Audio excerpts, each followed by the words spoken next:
Good morning, everyone. Well, it's morning somewhere. With this virus situation going on, I thought I'd get it together and make a video just to let kind of people know what's happening in our lives and my life. I probably will not be, I don't know if I'm going to be commenting on everybody's comments on this video, but I will say that I just wanted to share a few things, life changes, just some things to let folks know that when you do decide to leave, pardon me, I do not have the coronavirus that I'm aware of. When you do decide to leave, it was always instilled in us that your world will come crashing down. You'll end up with a disease, or you'll end up getting divorced, or you'll end up with a tragic car wreck, or you'll end up with, losing a limb, or all kinds of things. We're told to me and by me, I will add that, by me, that there were situations if you left that would definitely happen, of any kind, not just the United Pentecostal Church.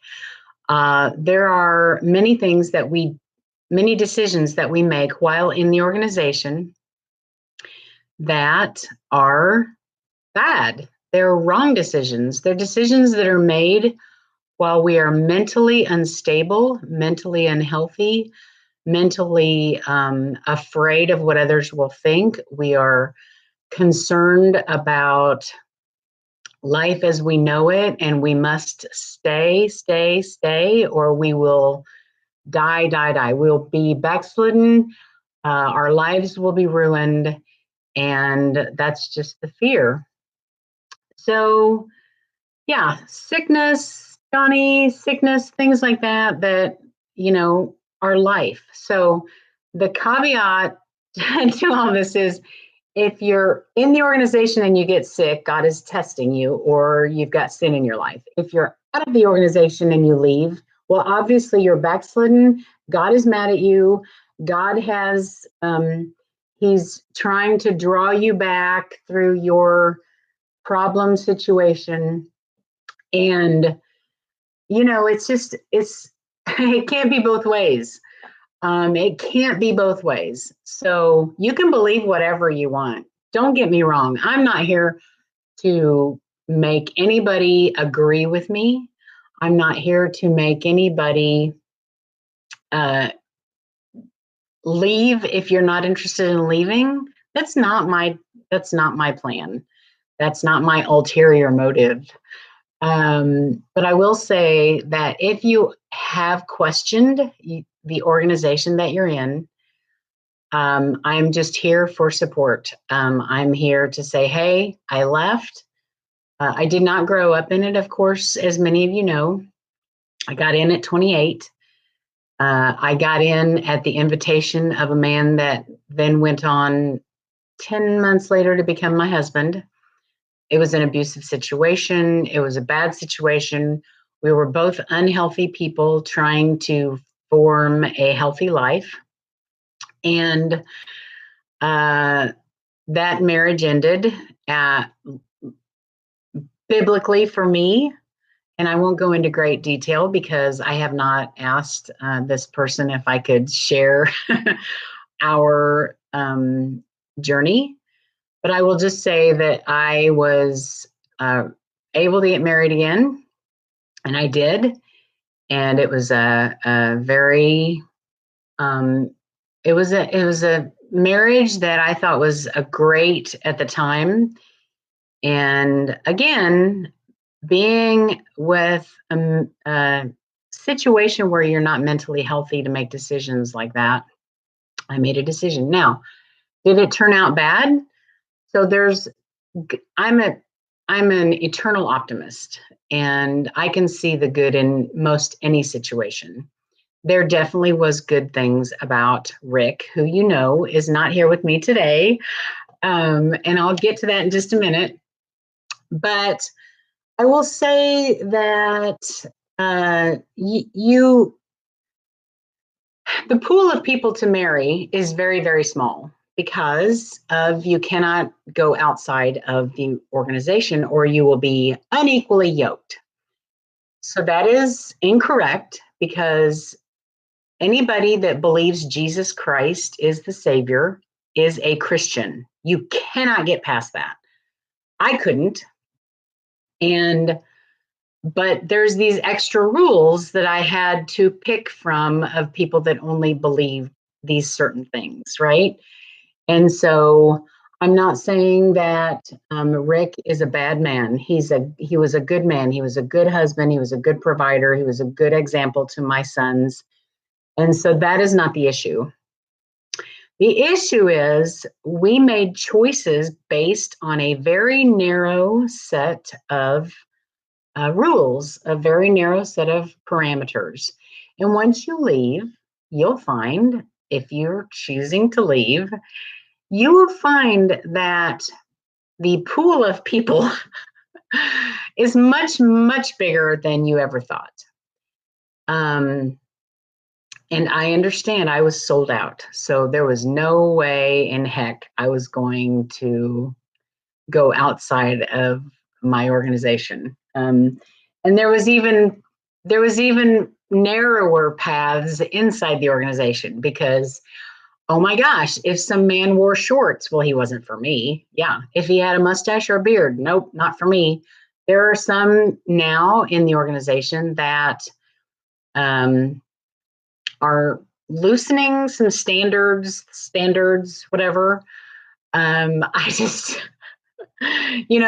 I just find that very, very amusing to me because it's so unique that people 20 years ago, like I could not be on the platform without hose, without, nylons on my feet. I definitely could not wear open-toed shoes. And now it's like, and the skirts and everything's different.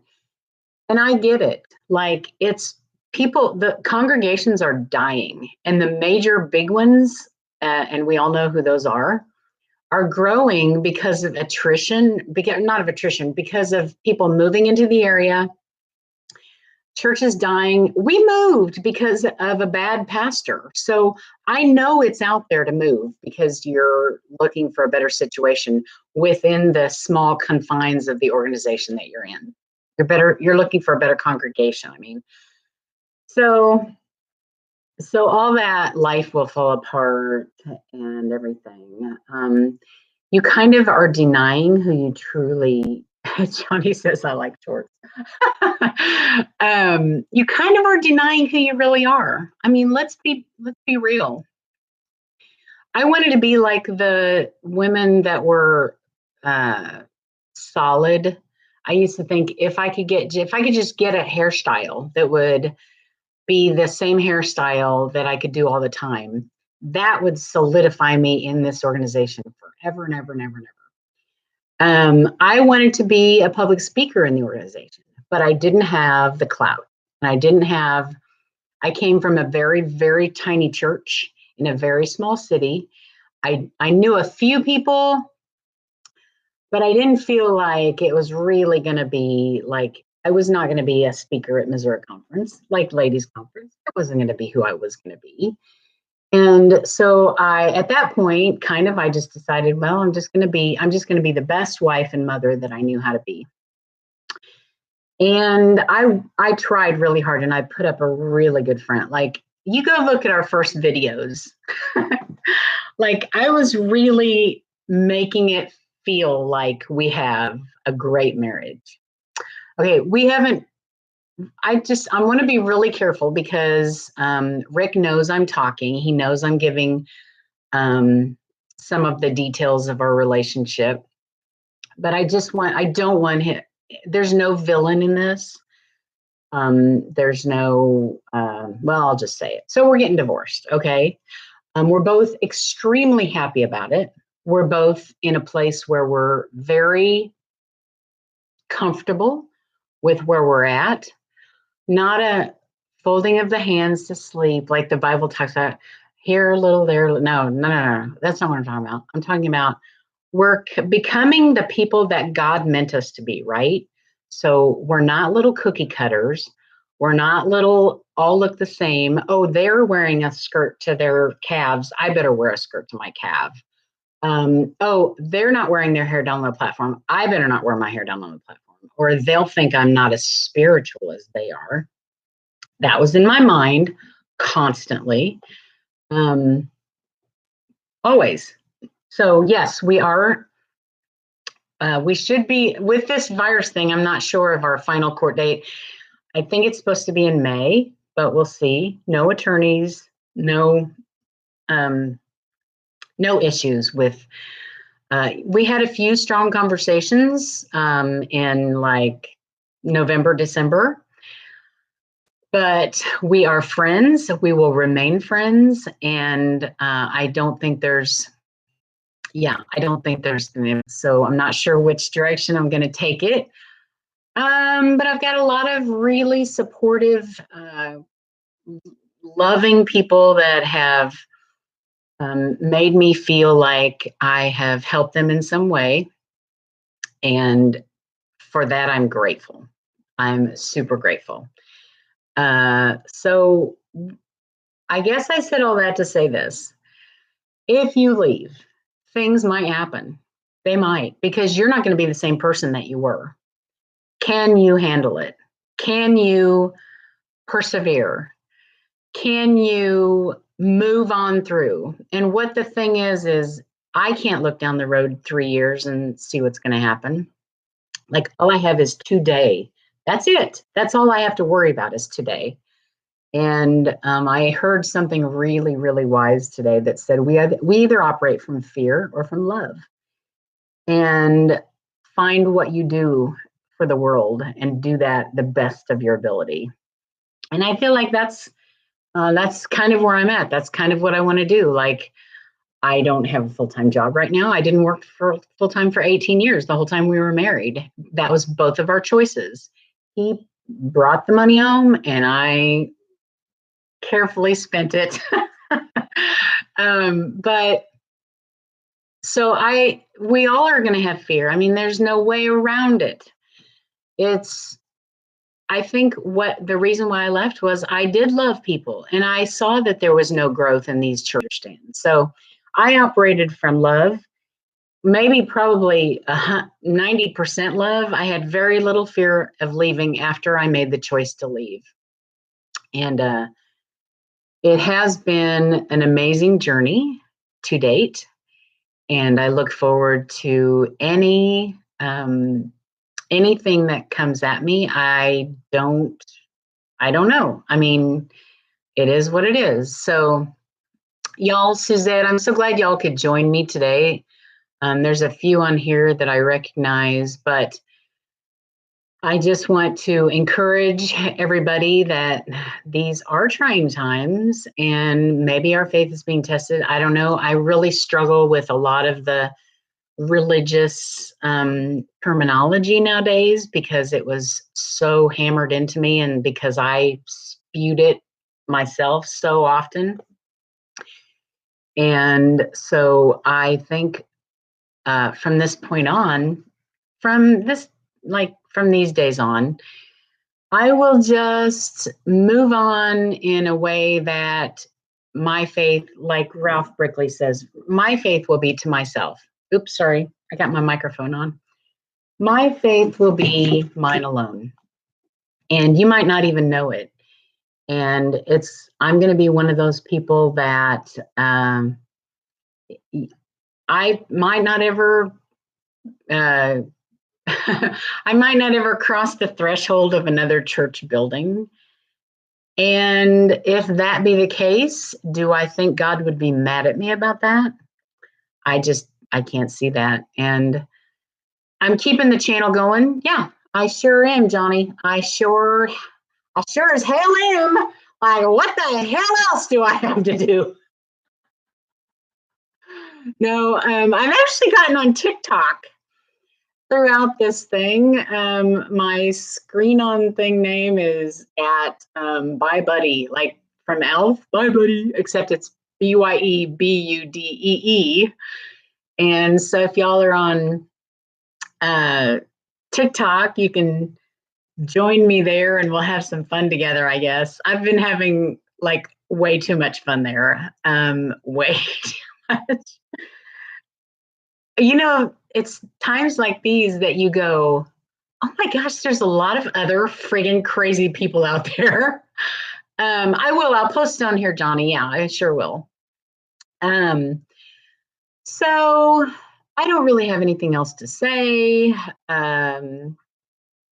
And yeah, I do miss, well, I crazy miss people right now. I'm kind of a huggy type person. I didn't really grow up that way, but I'm that way since I left the organization. It's funny because, while going to church and we'd go down to the altar and everybody would snot and cry and boohoo and whatever, and we'd hug and everything. And that was it. There was there was no other time really that I can remember where we would really hug each other sincerely and really, gosh, just be loving and caring. It was just those times at the altar when we had that ugly cry face and we were all just bearing each other's burdens. And although that wasn't it at all, because we couldn't share our burdens, I could never ever have told somebody that I had a struggle with anything. And I know most of the men will say the same thing. They couldn't tell anybody they had a pornography problem or they had looked even. Oh, by the way, Bob, I looked at pornography the other day. Like Bob would be like, "You off the platform, boy. You ain't coming here no more." You know what I'm saying? Like you couldn't do that. And so the little issues would turn into huge issues. And then before you know it, you find somebody in a park, man with another man, and it blows up. Everything is like, hey, did you hear about it? Uh, in private home fellowships where there was no other new converts. And that's the way we operated. And I think that was the way a lot of people operated. I don't think I'm unique in that. So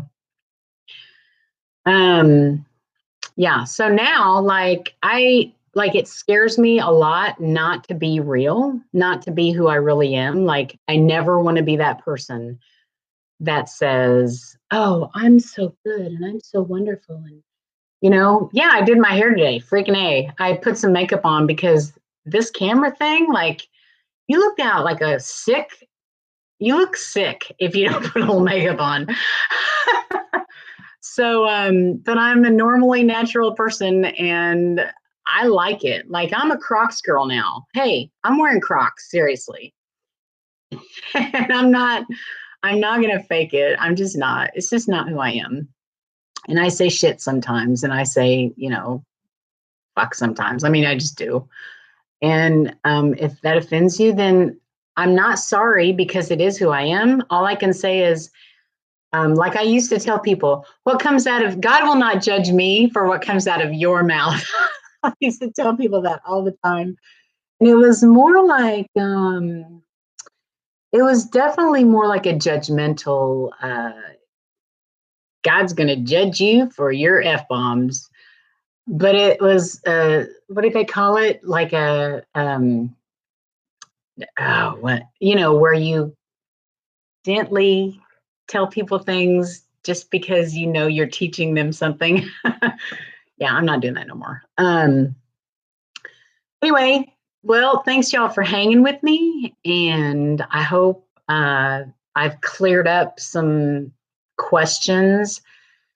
I will say I know two things. God hates divorce. I know that.